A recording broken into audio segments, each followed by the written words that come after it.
There is a kind of tired that sleep doesn't fix.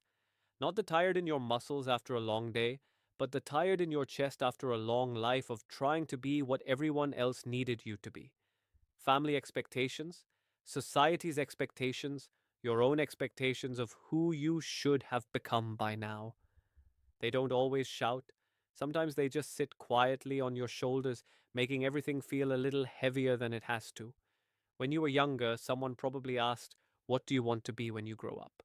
It sounded like a question about dreams, but often behind it was another question. What can you become that will make us proud, make us feel safe, make us look good in front of others?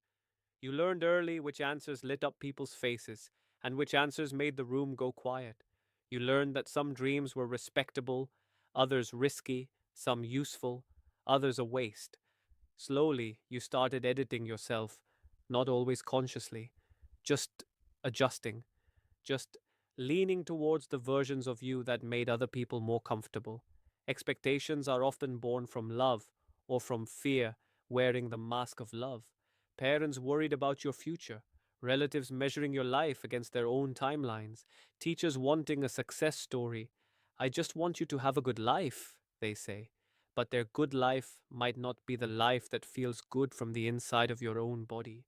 Sometimes the weight you carry is not their love, but their fear of what will happen if you live differently than they did. Then, there are the expectations you place on yourself. Some of them are echoes. You repeat the old lines even when nobody is saying them out loud anymore. "I should be more by this age. I should not be struggling with this still.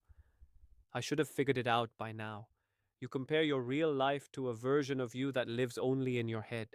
The version who made all the right choices, never hesitated, never failed, never needed help. Standing next to that fantasy, of course you feel behind. You are trying to compete with a ghost. The weight of expectations shows up in small daily choices. Saying yes when you're already at your limit, because what will they think if I say no? Choosing a career you don't care about because it sounds better on paper.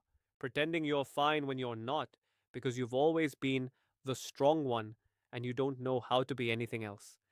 Expectation is the invisible script that makes you perform a version of your life that looks good to the audience, while the person backstage is slowly collapsing. Ask yourself a hard question. If I keep living only to satisfy expectations, who will carry the cost?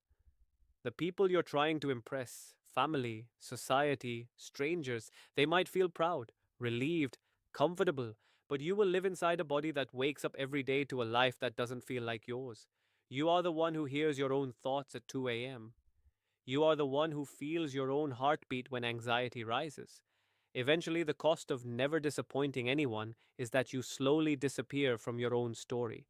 And that is too high a price. And what about your own expectations? The inner voice that keeps saying, more, faster, better. You can't always silence it, but you can question it. Ask, according to whom? Who decided this is the age by which I must have achieved all of this?